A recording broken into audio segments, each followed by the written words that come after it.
Hey everybody, it's Romania Black. We're actually here. It's kind of crazy. We're on the final installment of Violet Evergarden, the second movie. It just came out in 2020 and they just released it on Netflix. I cannot believe that the timing worked out so well to see this final movie. Because I'll be honest, I was afraid when I started the series. I knew there were two movies, and I knew that one movie had came out, but I'd heard the other one had not yet. And I was like, man, we're going to get to that first movie and then I'm just going to have to wait till the other one becomes available. And then it did become available and it's crazy. But I've dreaded this video. Not because I don't want to watch it. I do. I'm so excited to see this movie. But it's the last Violet Evergarden film. It's the end. And I've really come to love this series. We'll have a live stream on November 11th talking about the series and breaking things down and talking about themes and characters and everything.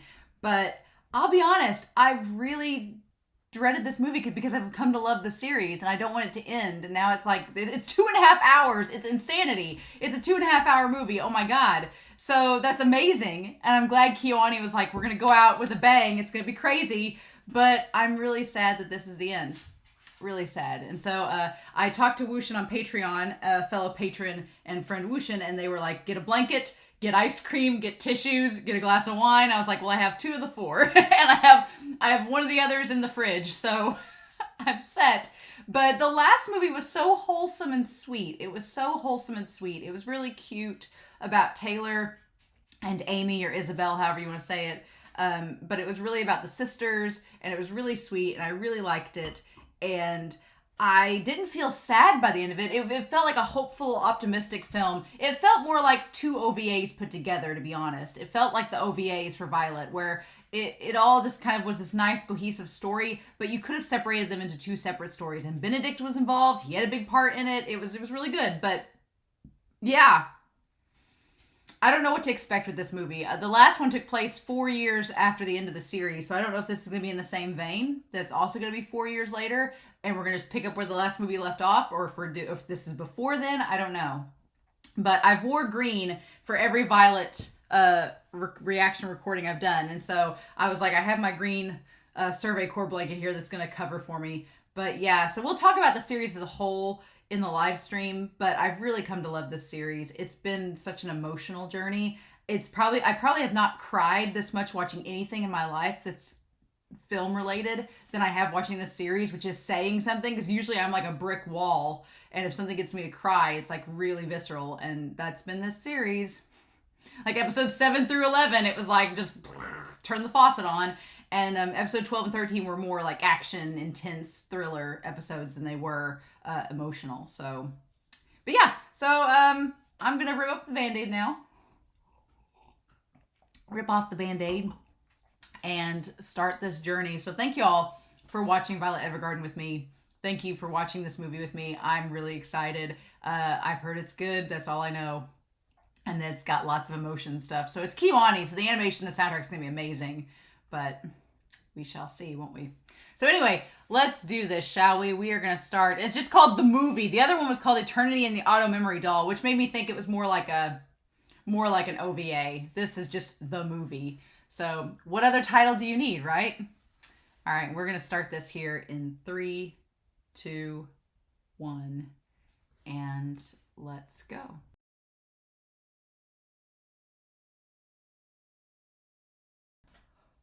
Y'all. That was amazing. God damn, I'm sweating. I gotta take this off. That was amazing. I said this at the end of the reaction, but episode 13 did not feel like the final conclusion to the series. It could have been. It could have been. If they'd never made a movie, if it had never gone through, I would have been like, okay, that's where you want to end it. That's how you want to end it. We don't ever know if Gilbert's alive or dead or not, for sure. Fine. Okay. This felt like the end. And the best thing about it is that it is left ambiguous enough that there's so many different things. I love the framing device of going way into the future, like way into the future. Because at the start, I was so confused. I was like, this girl at the beginning, I'm like, she looks like Anne. But then we're like, no, it's not Anne, but it's her granddaughter. her granddaughter. And so we go even further beyond 50 years into the future. And so we go way beyond that. And I like the framing device of this girl in modern times discovering the power of the letter and sending the letter and being able to record an emotion and a feeling in a moment and sending that moment. Like that was so powerful. I love that framing device. It was so well done. And the thing about it is that, yeah, if, over 60 years, it's all modernized, right? So I constantly think my grandparents back in the 1940s wrote letters to each other because they didn't have phones back then that any family owned. So they wrote letters to each other. And my grandmother kept all the letters that my grandfather wrote to her. And I look back at those letters, I'm like, it's so romantic. I'm like, it's just like you see the letters that my grandparents wrote. I'm like, that's so romantic. And it's also such a testament that they couldn't see each other because they lived so far apart, but they could write letters to each other and express those emotions. And watching this movie makes me want to write all the letters, because the nice thing that this film does, and I wondered about that at the very beginning when they established the whole idea of the phone being made, that like, oh yeah, the revolutionary, electricity in the phone service, they don't need auto memory dolls anymore. They're outdated. So everybody can write their own letters or they can call someone. And I was afraid at first that it'd have a negative connotation because Iris kind of gives it a negative connotation at first, where she's like, oh, that phone's going to make my job obsolete. But Catalia kind of establishes, which also, I was looking at the credits of this, Catalia's last name is Bougainvillea. Is she related? Has she been related to Gilbert and Dietfried this whole time? Has Catalia been related to them this whole time? We didn't know? Maybe it's in the light novel, and I need to read the light novel, but I saw that credit there, and I was like, her last name's the same as Gilbert and Dietfried's. What? So, there's that. But I was wondering how the whole technology spin would be. And then we had the boy, YURIS. And God, that whole storyline, that's what got me. That's what gutted me. I was elated with Gilbert and Violet's resolution. I was more like my heart was full and soaring, but the thing with YURIS, it was like, ugh. And so, but they used the technology difference as they spinned it in a positive way, because at the very end when YURIS was dying, they didn't have time to write a letter and he couldn't speak to get his words out. So that's when they used the phone to make the connection. And the whole point about it all, the whole point is communication and making that connection. That's the whole point at the end of the day. It's that communication and being able to talk to someone and express your emotions, even if you can't speak it to them in person. That, at the end of the day, that's the whole message, is that how important that connection, that communication with someone is. Oh my gosh. Ugh. This is like 2.5 hours. I'm sorry if I was quiet through a lot of that reaction, but I was just like soaking it all in. And I was like, this is the last time we're seeing Violet Evergarden, which I'm going to go back and rewatch this movie like 1 million times now because this movie was so good. Favorite part of the whole series is this movie. I'm going to go back and rewatch it. The romantic in me, the happy ending romantic in me is like this ending with Gilbert and Violet. Because at the end of the day, what were they going to say to each other? That part where they're just crying and holding each other. I'm like, that's all I needed was just that.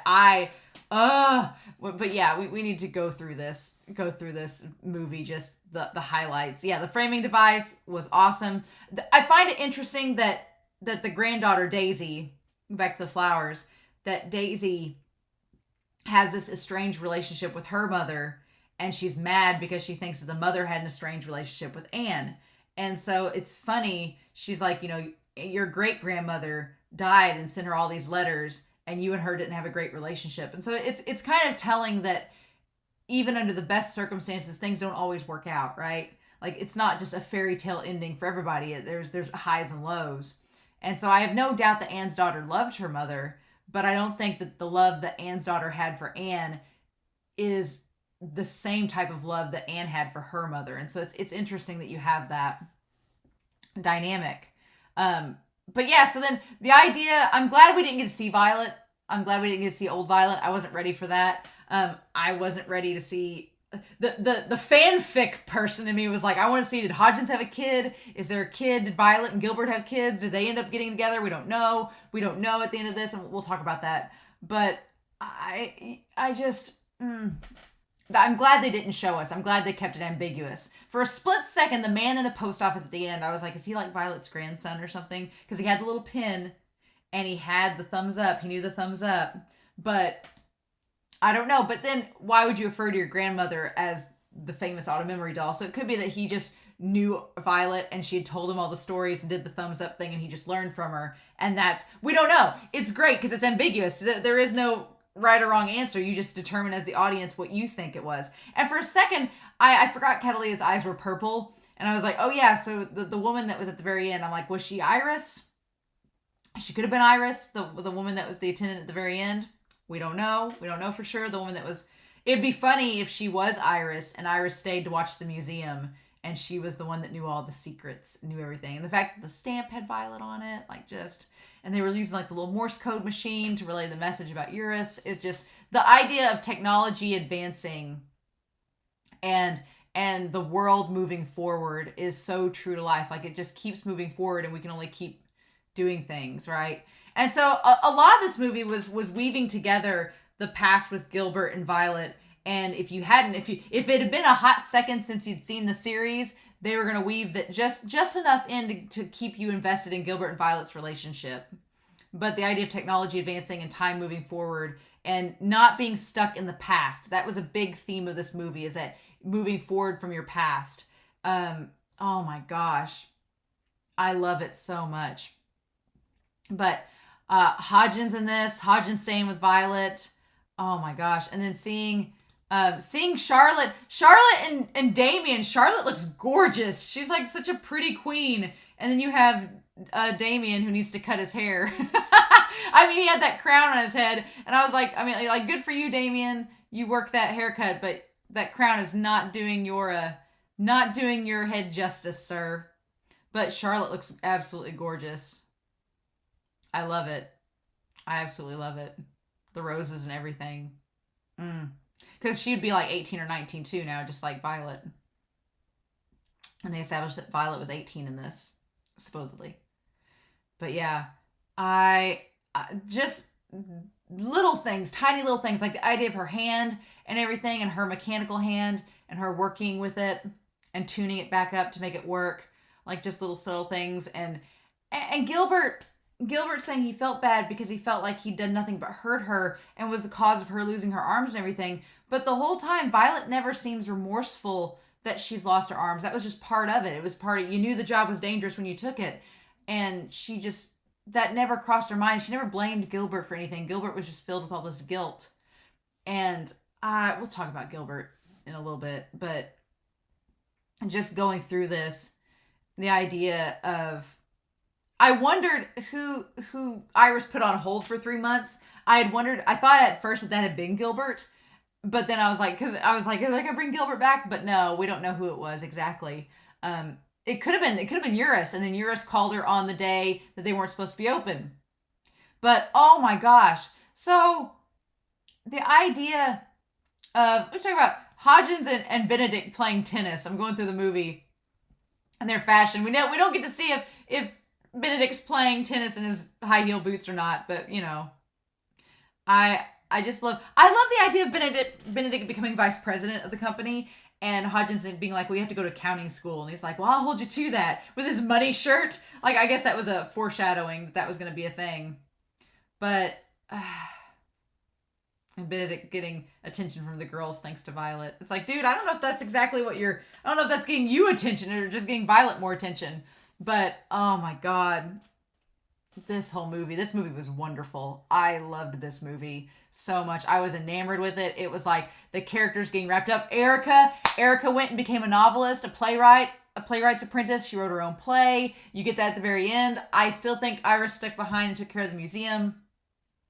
I'd like to think in my head that Benedict ended up taking over things. But so the family flower, the bougainvillea family flower. So the mom dying. That was the one aspect that I really thought that Dietfried was going to get on to Gilbert more for, that he didn't show up for his mother's, for her funeral or to visit her grave. And here's the thing about it. There's a part of me, I don't think that Dietfried knew that Gilbert was alive until Hodgins brought that letter to him. I think he was just as much in the dark as the others were.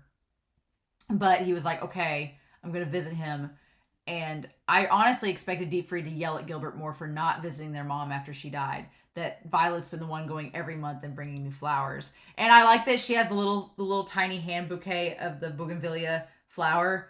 But Dietfried has the entire giant bouquet with the other little flowers sprinkled in. Like, he has the giant bouquet. Also, it is not lost on me that Dietfried's ribbon and his hair is blue. Violet's is red. They're opposites. Which is funny. It's like roses are red, violets are blue. You know. I really have come to definitely understand and empathize more with Dietfried's character, especially from episode 12 on. I did not like Dietfried at the beginning of this, and we'll talk in the live stream about it. But him in this movie did exactly what he needed to do. I liked, and Catalina brought up a really good point, because Dietfried is like, Dietfried and Violet both have that love of Gilbert, and they both have that love of Gilbert, and they can share that. Like, Dietfried is the one person that could really help Violet relate to her loss, because he understands it. And I really like Dietfried in this movie. Him with the giant bouquet, despite what we find out with his dad and the flower, despite Dietfried hating the flower, he brings the whole bouquet for his mother. It's like, And then I think that he warms up to Violet a lot in this, not only from her. He brought the ribbon back. He didn't have to bring it back in person. Dietfried could have just put the ribbon in an envelope and mailed it to her, but he came personally to tell her about the boat. And Hodgins rightfully suspects that Dietfried is just playing with her heart and making her feel bad, but Dietfried's like, no, she does love my brother. I get that now. I need to do something about it, and it's the only thing I know how to do. It's the only thing I know to do is to offer her stuff from the boat, because I'm going to throw it away otherwise. But yeah, and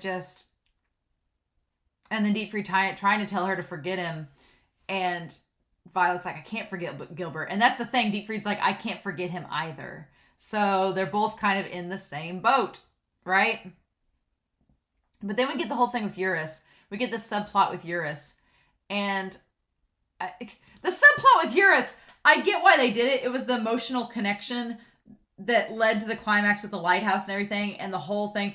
But honestly, the thing with YURIS is like, oh, did you cry in episode 7? Did you cry in episode 7 when the dad lost their kid and was mourning their death? Did you cry during that episode? Did you cry in episode 10 where the girl lost her mom and she mourned for her mom's death after she figured out she wrote her letters after post-mortem? Did you cry in both of those episodes? I sobbed in both of those episodes. So guess what? We're going to combine them together into this bomb of pain, because it's like episode 7 and 10 put together. It's like we get a child death, but they're also writing letters to their family to give to them afterwards.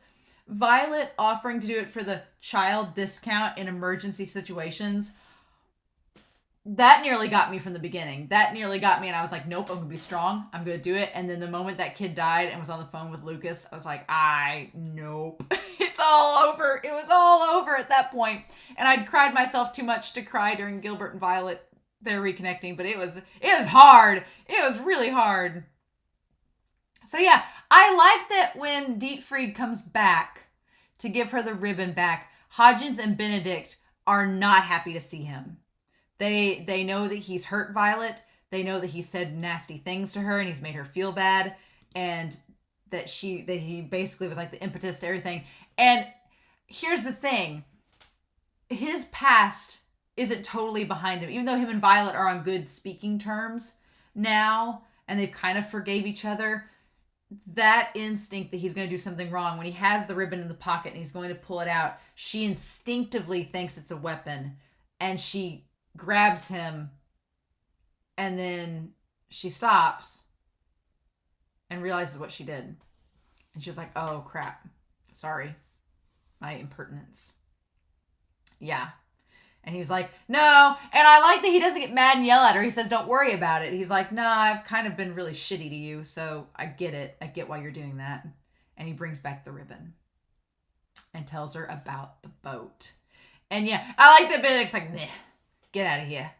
But no, honestly, The whole scene with the boat of him going.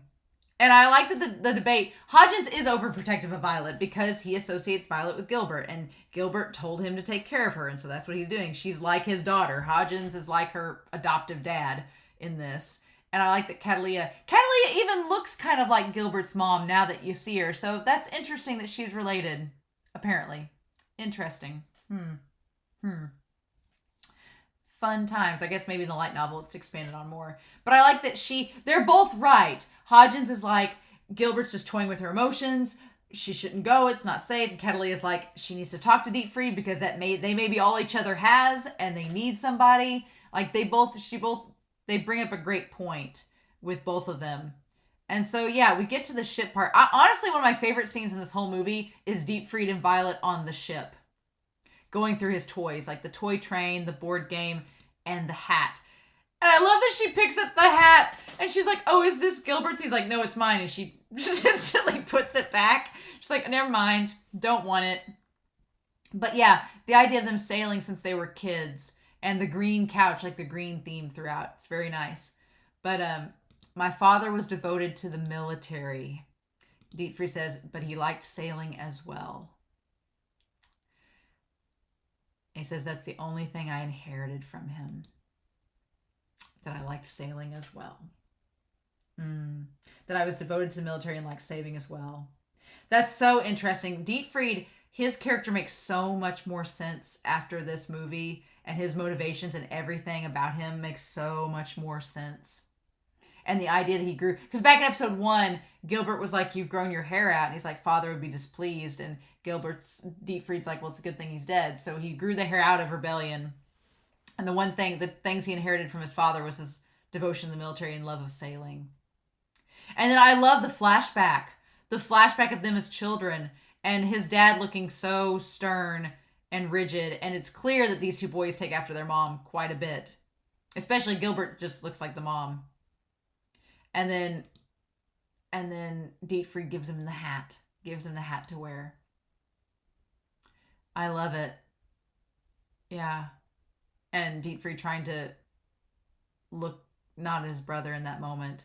And the dad trying to teach him about the flower, that the flower is a symbol for their family. It represents the family. And telling Gilbert and him that. And then as they go towards the military base, and then Dietfried being like, why does it matter? And they have their dad's hair color too. And Dietfried looks a lot like his dad. He's got his mom's like chin and everything. He doesn't quite have the angle, like the square jaw that his dad has, but his eye set is very much like his father. Yeah. You wanted to show us this so that you could tell us to become like you. And we just see the soldiers, but we don't see any of their faces. Their backs are all turned to us, so they're autonomous. They don't have their own identity in that moment. He says, you just wanted to show us that this is our only choice. He says, you, your father, and all of us in the Bougainvillea family, yeah, have no choice but to join the military. Which means you can tell that Dietfried never wanted to. And then when the dad like lifts him up off the ground, that was terrifying. And Gilbert tells his dad to stop.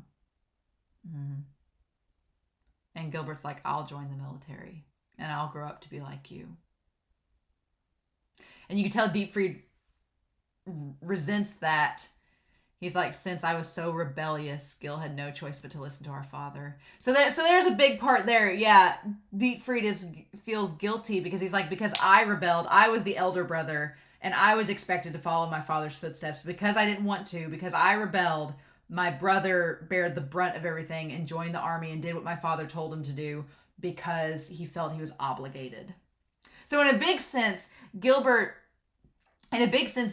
probably feels in relation to Gilbert like what Gilbert feels in relation to Violet. He feels like Dietfried feels like he's forced Gilbert to live this specific lifestyle that Gilbert didn't want to live. And Gilbert feels like he's made Violet do the exact same thing. So then when Dietfried comes back to him at the end, it's like, no, idiot. It's fine. Look, I turned out okay. She'll be okay too. It's my fault he couldn't choose his own life. These Bougainvillea boys both have the issues. And he says, I treated him horribly. It's like, yeah. And then Violet's like, I don't exactly understand because I don't have any siblings, but I've met people and I know kind of what that emotion is like. And so, yeah, the whole thing with YURIS and him writing the letters. That whole storyline was just so sad. And then them Hodgins finding the letter. I loved him finding the letter, the handwriting. And then, God, that was such a great moment. Hodgins noticing the handwriting on the letter, that it was Gilbert's. And at first, when we first see Gilbert on the island with the kids and he calls a flower Violet and the kid's like, no, it's a pansy. When that happened, I thought for a second that maybe Gilbert had lost his memory or that he had been like hit in the head and like had suffered some kind of like cognitive disability or something had happened to him. But it was just that he couldn't face anything. He couldn't go back. He didn't want to face anybody. He thought they were better off without him. And it's like, dude, you couldn't even go back to your mom. And Dietfried calls him out for it. I'm glad he did. But that whole thing, Hodgins giving the letter to Dietfried and that look on his face when he gives him the letter. And that whole thing with Hodgins, we need to talk about that.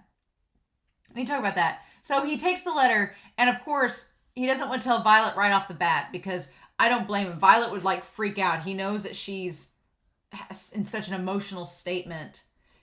And then he goes to visit Dietfried first. And of course, he doesn't like Dietfried because of everything that's happened. And then Dietfried doesn't want to about the boat. And so Hodgins didn't know she'd gone on the boat at the time. Yeah. And so she left after she visited the boat. And she said you'd be worried about her. Yeah. So this confrontation between them is so interesting because Dietfried's like, you're not her guardian. Like, you have no right to control her. And that's what gets Hodgins mad because he's like, you have no right to tell me not to control her. He's like, you did like everything you've done and put her and Gilbert through. Like, how dare you say that, you bastard. I love it. And then the guy's gonna pull his gun and Dietfried's like, nah, we good. Dietfried. And I love this. He says, I was wrong.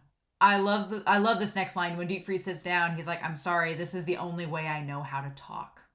Because that's the big thing of it. Dietfried, he's so crass and cruel and cold-hearted when he speaks to people, but that's how he's grown up. That's his defense mechanism. And I'm not justifying it and saying that's fine, but the fact that he acknowledges it, the fact that Dietfried is aware that he does things because of how his environment, how it's shaped him, and the fact that it's like a defense mechanism, the fact that he's aware and calls it out to Hodgins is huge. I'm like, thank you. You know exactly what's going on. Like, you're self-aware. And then, then Hodgins, it's like, I didn't come here to talk about Violet, the letter, and just his face, Dietfried's face when he sees the handwriting and realizes that it's Gilbert's. Yep. Can you look into it? And that's when he confronts Violet and tells him. And I like that during a lot of this movie, when people are unsure or in distress, they're in the shadows. That happens a lot in this movie. And Hodgins having his fist clenched, his hands clenched, like there's a chance. But, oh my gosh. I can't, y'all. I can't. He's like, yep, there's a chance. And then we cut back and forth with Daisy and all that. And Gilbert. And it's kind of poetic in a way because Gilbert feels like he owes this island. It's so sad. It's a commentary just about how cruel this war has been. That this island, there's all these older people, the women and children. And they've lost everything. Like, none of the men came back. And so you can tell Gilbert probably feels responsible in a way because it is the enemy's territory. So there's a part of Gilbert that's like, these people saved me. They didn't know where I was from. They didn't know I was from the enemy's side. They just saved me when they didn't have to. And so you feel like he's maybe feels responsible and has a sense of duty to stay there and kind of live his life like an exile and make up for everything wrong that he's done. And I get that, but I'm like, damn it, Gilbert. You don't know what we've been doing the last 13 episodes in movie. You have no idea. You have no idea. It's like, you just shut up. But yeah, I just, and this movie, the way it's so, yeah, Violet's not okay. Like Kelly asking, it's so wonderful how they weave it in, because at first, yeah, no, Gilbert's not okay. Or Violet's not okay. Gilbert's not okay. And so I'm actually glad that Hodgins makes her stay. At the time when it first happens and Hodgins is like, don't follow me, I was mad. Because I was like, oh, take Violet with you. But then I'm like, no, Violet's really volatile right now. And she may do or say something. Because at the time I didn't know, like Hodgins says, we don't know his situation. We don't know if he has his memory lost or if he's, okay. We need to check on him before we go see him and barge in and have him have a PTSD moment. So I'm glad that Hodgins went first. But God, it was hard for a while in this movie. The fact that Gilbert was like resigning himself to exile and not seeing anyone. And here's the thing. Hodgins knows how much Violet cares about him. Hodgins has known over the course of the series just how strong that love runs deep for Violet. And so for Gilbert to turn her away when he has no clue, and Hodgins is just like, you don't even know. It's like, and then that you baka line. Oh my God. And then him watching her be like, I'll stay here and wait as long as it takes. And Hodgins is trying not to cry. It's just, this movie was like a roller coaster of emotions. And I love that when Hodgins gets shown the praying mantis, he freaks out and he's scared. But when Violet is shown the praying mantis, she's like, oh, it's just an insect. It's nothing big. And it's lost his arm. And then they say, like Gilbert Sensei. And she's like, he lost his arm in his eye. It's him. And I like that she's like, she doesn't ask them to like sneak her in or anything. She goes, how is he? Tell me about him. Like she wants to make sure he's okay. And I think that helps foster her decision at the end to just leave him. But man, the idea of people in the shadows, Gilbert being in the shadows, and Gilbert can't even look at Hodgins when he comes in. Like Gilbert can't even look at Violet or Hodgins until the very end of the film. Like he looks at him for a second and he can't. Yeah, and Hodgins being like, I never thought that you survived. And then he can't face him, and it's like, ugh. And then, of course, Violet has to come back in the rain, and he's like standing over the fire, and it's like they didn't get a chance to like reconnect.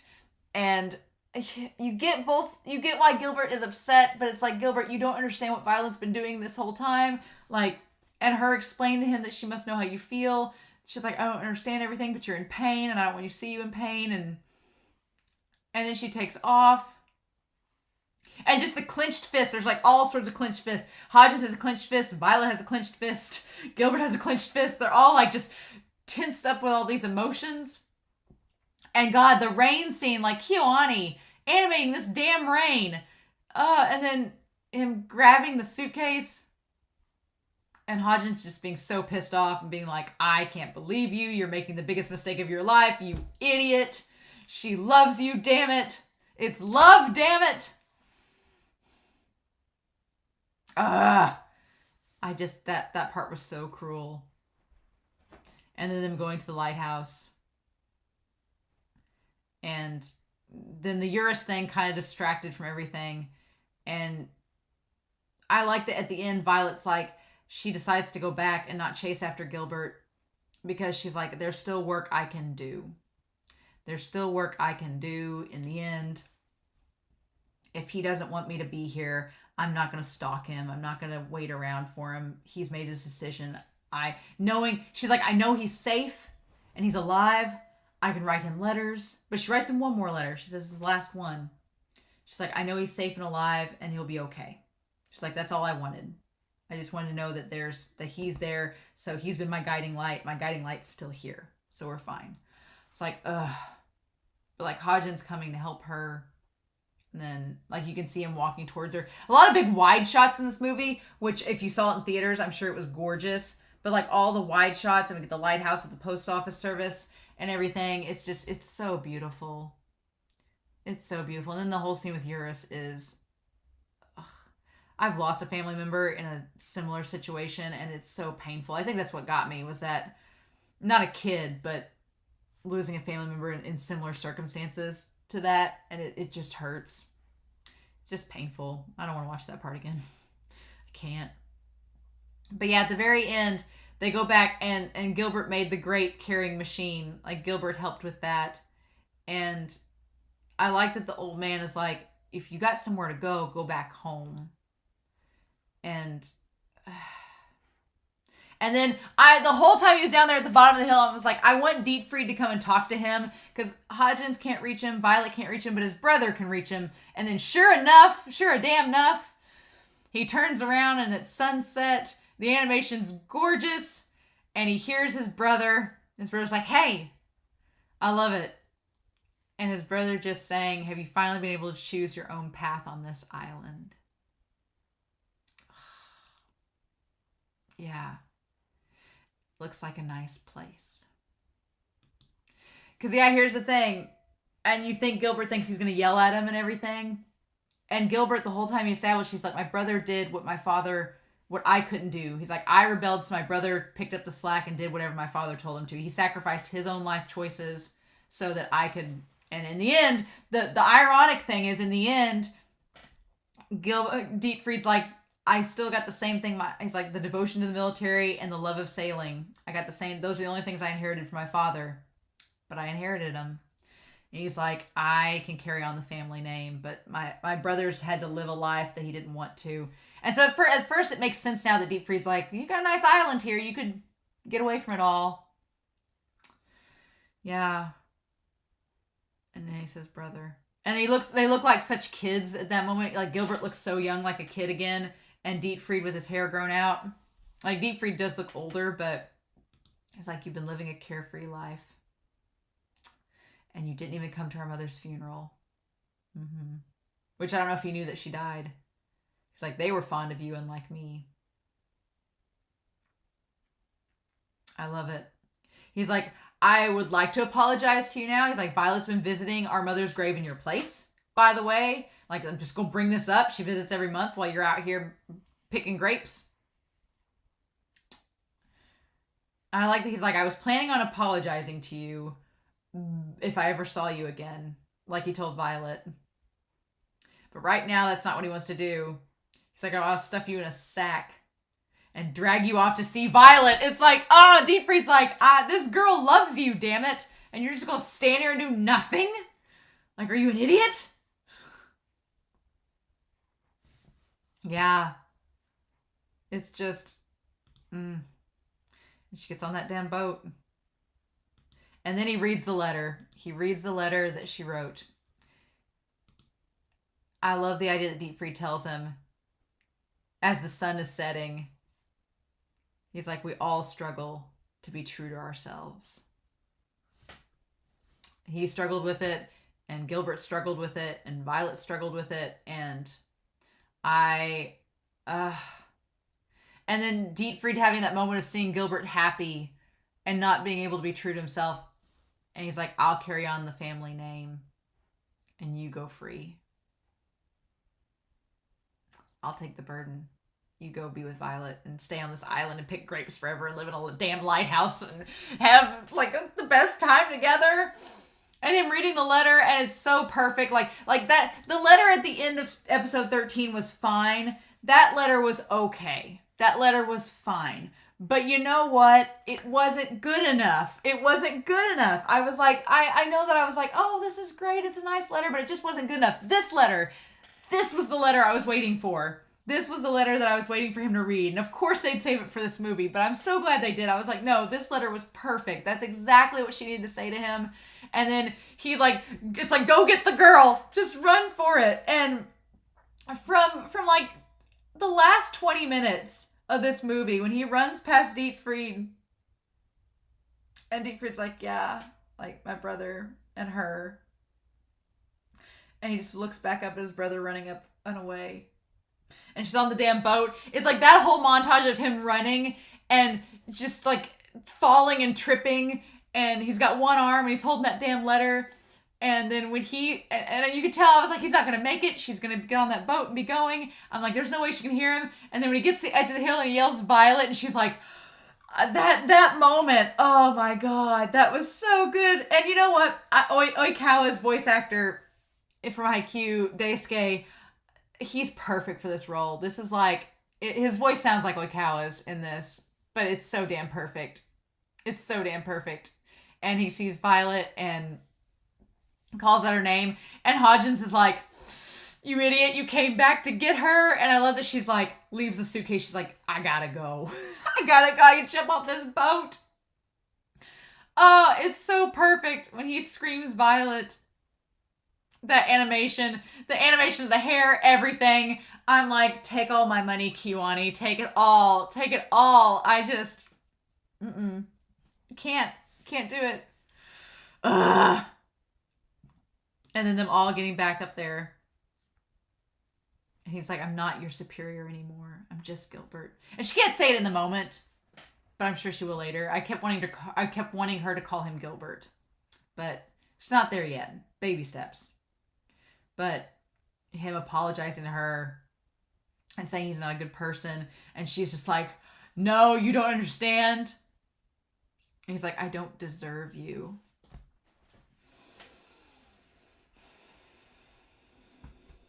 It just like speaks to my soul. Because yeah, here's the thing. They don't ever really establish if it, it seems pretty romantic at this point, right? The love between them.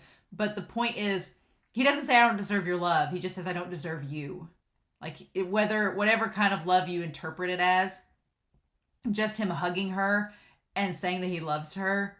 And she's just like, it's like sensory overload. She's like, this is all I've wanted, and now I have it. And so what do I do with this information? It's just like, can't process. Violet Evergarden.exe has stopped working. And he says, I want you to stay with me. Ugh. Oh, God, I can't. It's too damn good. I've got to take a picture of it. Yeah, no, it's just too damn good. They animate Gilbert so well. He's so handsome. And saying, I just want you to stay with me. I love you. It's like, and she's just like, yep. I jumped off a boat and swam to you. Clearly I'm okay with that. And then I like that he slowly closes the distance. She's like, and when she's just hitting her leg, like trying to feel like the sensation, like she's just overwhelmed and she just can't process. And he like closes the gap and he's like, don't cry. And he's like, I want to wipe the tears from your eyes, but he's holding on to the letter. And so he can't do it. And he's like, I'm about to cry too. Oh my God. I want to wipe away your tears. And then he's like, just lift your face up. And then he gives her the hug and says that I've wanted to do this for so long. It's like, slay me. It's over. It's over. Oh my God. It's like they love each other and they finally get to be each other. And she's just like, I thought you were dead. I was told you were dead. I gave up. She hadn't given up hope, but she's like, I didn't know what to do. And then, yeah, he closes the distance between them as they're both standing in the water and like hugs her. And I wanted her to put her arms around him, but it's like, no, we're not even. And then him saying he loves her. It's so damn good. I've always wanted to do this. And then, yeah, we get the fireworks and everything at the end with the tower being built. And Hodgins, you can tell Hodgins looks back for a moment. And he's like, oh, she's not here. And Benedict gives him grief about it. But it's like, but that's what letters and the phone are for. They can still communicate, right? And I was mad for a moment, I was mad that he lost the letter. But then I'm like, that's how he can wipe her tears off. And it's like, he has her. He doesn't need the letter anymore. He has the real thing. And it's that, and it's also the letter flying out the hospital window from episode 1. It's connecting all back to that despite them being far away from each other, they're still together. And it's like, the parallels. Oh my God. I freaking love it. I love it so much. On this island. And then, yeah, And then yeah, Daisy goes and visits the little place. And I try to see there's like books on there, and there's a glass lantern, and the lantern has the green glass, kind of like the brooch on it. But she goes to see the reporter or the postman, and he has the most letters sent per year. And here's the thing, the guy in the post thing has green eyes. They're not green like Gilbert's though. They're like an olive color. And he says, a long time ago, it used to be a job done by women called dolls. And he has the pen. And he has the typewriter. There was a popular doll who lived on the island who everyone loved. And then on the branch of the tree is the red ribbon. Oh, I love it so much. And the guy kind of looks like Gilbert though, from the side profile. Just a little bit, like he's older, but he kind of looks like him. And her name was Violet Evergarden. Yeah. She had written letters my grandmother received. That's why I think this postman is their grandchild. I think that he is. Or their kid. I think so. Oh my God, I think it is. I really think it's their kid or grandkid. That's my headcanon. This kind postman. And she handwrites the letter with the pen in cursive and everything, which is kind of cool. But then, yeah, I was like, there has to be an end credit scene at the very end, something. There has to be something. And then the whole thing back to YURIS. The whole thing of a pinky promise is pinky swear is a promise that you keep. And then we cut to Violet and him doing the pinky promise. And they're in like back at his room. And they both do the pinky promise. And there's a little dog on the stand and her suitcase and her umbrella. And it's just the two of them. I can't, y'all. That was amazing. Amazing. That's all I wanted. That's all I wanted, knowing that they're together. I'm like, my heart is full. I can rest easy now, knowing that he's alive. She didn't give up faith in him. He's alive. They're together. I appreciate that the story had him be dead throughout most of the series. I do. I could see some people being like, oh, it's a cop-out. I'm like, this has been a love story from the start, right? I'm like, I wanted him to be alive. And the way they wove it in with his emotions, his feeling of guilt, resentment about the war, it all makes sense of why he hid away. The only thing I'm regretful about for Gilbert, is that he didn't see his mom pass. And Dietfried kind of gives him hell about it.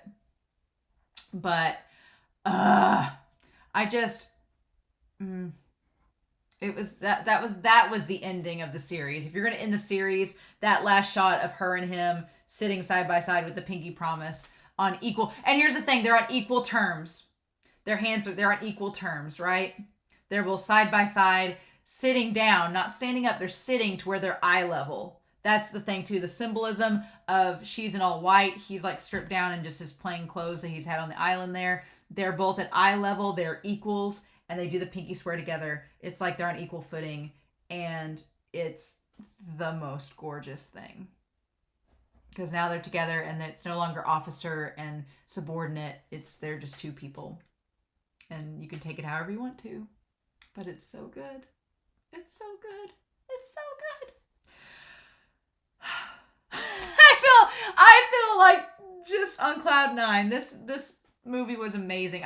The first movie was so sweet and wholesome, and I really liked it. But this was the series finale, and I absolutely loved it, start to finish. So good. So yeah, we're gonna have a live stream. At this point, actually, we've already had the live stream. We've already had the live stream at this point. So hopefully y'all tuned into that. This is being recorded on Patreon. For those of you on Patreon, the live stream is going to be actually tomorrow. On Thursday the 11th. This is going to come out on Patreon on Tuesday. So the live stream is going to be on the 11th. For those of you on YouTube, hopefully you tuned into the live stream. If not, the live stream is saved on my channel, so you can go back and watch it. If you're just tuning into this movie and you'd like to go back and hear our live stream discussion about Violet Evergarden. But I'm really going to miss this series a lot. This series was really, really good. I really loved it. I'm going to miss it. But yeah, holy crap. I finished my wine. I have my blanket. I used my blanket as a tissue. All that's left now is the ice cream. So I guess I'll go have that. But in the meantime, I hope you all have a wonderful week. Thank you so much for watching this reaction. I hope you all enjoyed my ramblings.